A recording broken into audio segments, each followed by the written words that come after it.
Terima kasih pemirsa Anda kembali bersama kami dan kita akan ke emiten update pada pagi hari ini di mana Bursa Efek Indonesia mencabut keanggotaan Kresna Sekuritas, anak usaha dari PT Kresna Graha Investama Tbk atau KREN. Perusahaan meminta para nasabahnya memindahkan seluruh aset ke anggota bursa atau AB yang lain. Dan kita ke emiten berikutnya, di mana berencana bagikan saham bonus, PT Sido Muncul Tbk atau Sido akan minta menggelar RUPS LB. Laba PT Multi Bintang Indonesia Tbk atau MLBI melonjak 346% pada semester 1 2021. Dan informasi yang keempat, ada PT Charon Pokpan Indonesia Tbk atau CEPIN akan membagikan dividen 1,8 triliun rupiah. Dividen yang dibagikan ini setara dengan 112 per saham. Kemudian pemirsa ada laba bersih PT Nippon Indosari Tbk atau ROTI naik 33,2% year on year menjadi 121,79 miliar rupiah pada semester 1 2021. Dan selanjutnya kita lihat kinerja dari saham emiten update pemirsa, ada KREN. Pada penutupan Rabu kemarin menguat 0,66% di posisi 153, year to date-nya menguat 82% dan secara per minus 12,5 kali. Sido naik 5,9%, ditutup pada 810 dan kinerja year to date masih menguat 0,62%, adapun pernya adalah sebesar 24 kali. MLBI naik 0,32% di 7.725, kinerja year to date-nya naik 20,4%, pernya 29 kali.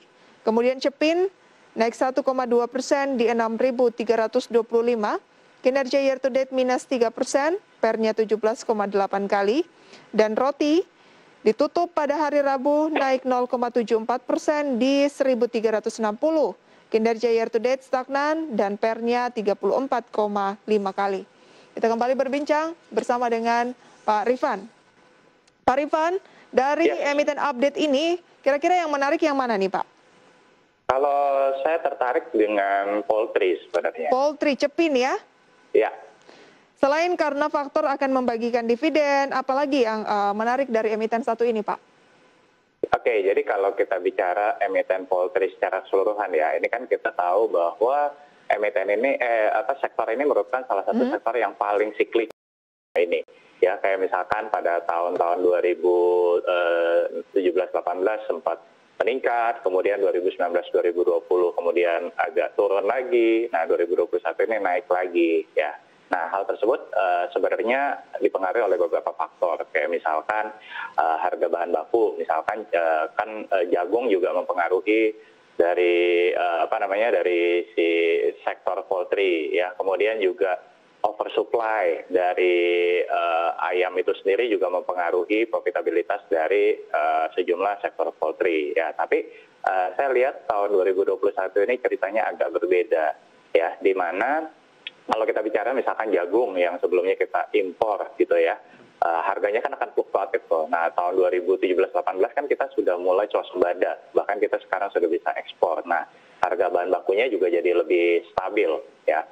Kemudian faktor lainnya yang juga kita lihat adalah program culling yang dilakukan oleh pemerintah ya, atau program yang dimana ayam-ayam yang kurang berkualitas kemudian dipisahkan dari kawanannya, sehingga isu dari oversupply yang selama ini menghantui dari emiten-emiten poultry ini mulai agak teratasi seperti itu. Nah, hasilnya bisa kita lihat di tahun 2021 ini ya. Jadi balik lagi tahun 2021 ini dengan harga bahan baku jagung yang lebih stabil, kemudian juga program pooling pemerintah membuat oversupply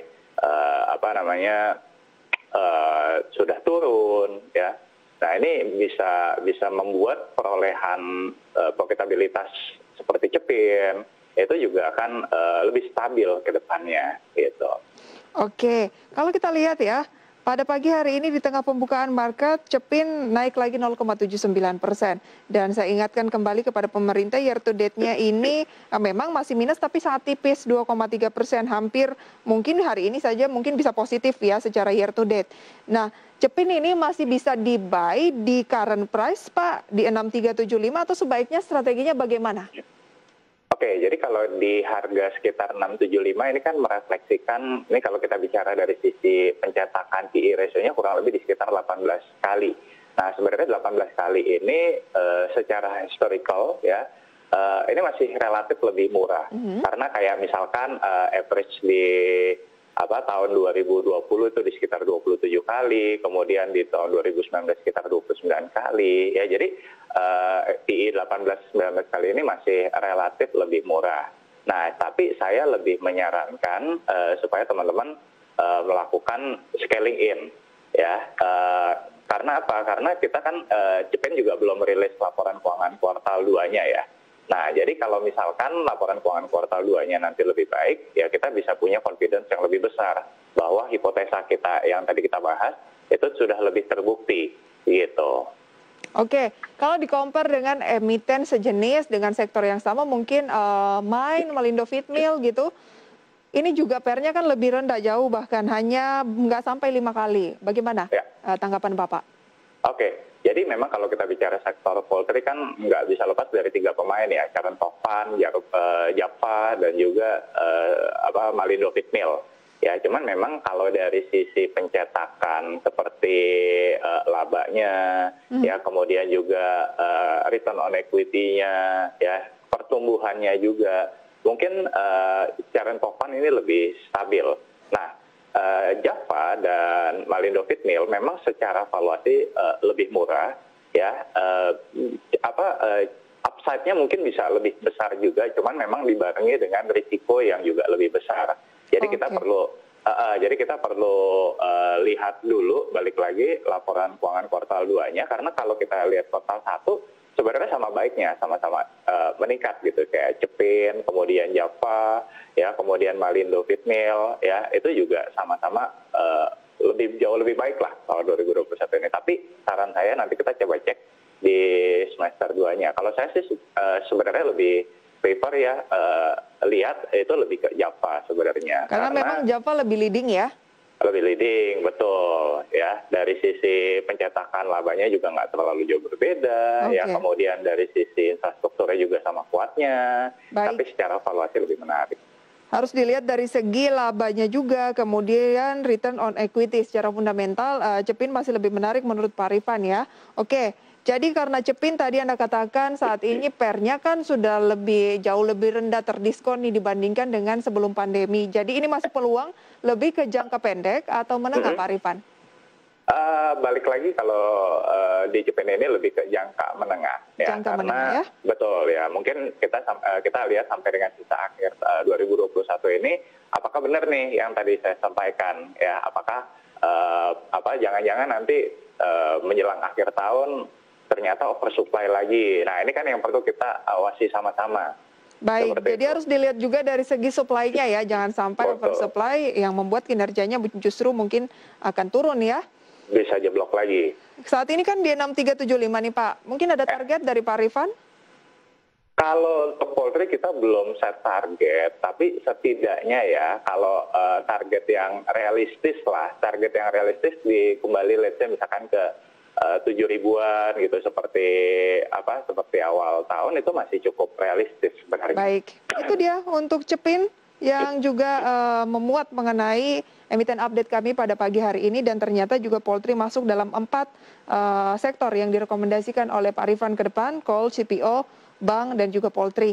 Nanti akan kita bahas lebih jauh, kita kembali ke emiten update setelah Cepin. Mungkin yang menarik ini juga ada MLBI nih Pak, di mana labanya justru melonjak 346% pada semester 1 2021.